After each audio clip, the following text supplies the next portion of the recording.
The Pro Farmer Crop Tour is back August 17th through the 20th. Be there in person or catch nightly results online as we scout 7 states across the Corn Belt. Head online to register today. Well, grab a glass and toast to World Milk Day. The UN Food and Agriculture Organization has celebrated June 1st as World Milk Day since 2001.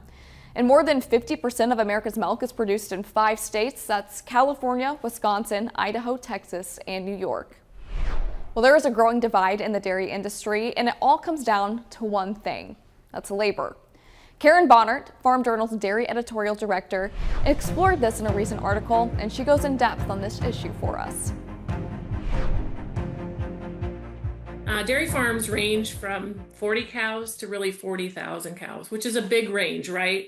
But regardless of the size, all those farms, 97% are family owned and operated. I think the small 3% that isn't family owned and operated are dairies that are getting very large, over the 40,000 cow threshold.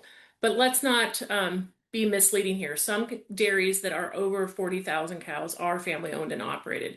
But I think what the connotation is as dairies get larger, they have to rely on labor, and a lot of the labor is immigrant labor. And I think that's where the big divide comes in at.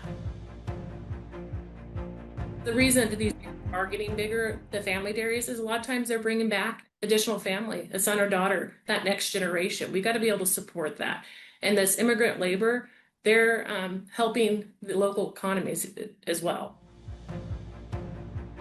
As dairies have gotten larger, whether they're family owned or not, more than 60% rely on labor, and a lot of that is immigrant labor. And I think with the different ice raids that have been across the country and the spotlight that's been on this topic is a big reason why the divide has become bigger.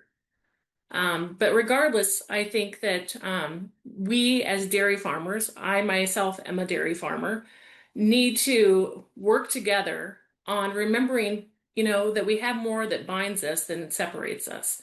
We all produce a wholesome product, and we all have a huge responsibility to feed a growing world. We have a nutrient-dense product that's really unmatched and has a place on school cafeterias and has a place in the grocery stores and on the tables of households all across the world.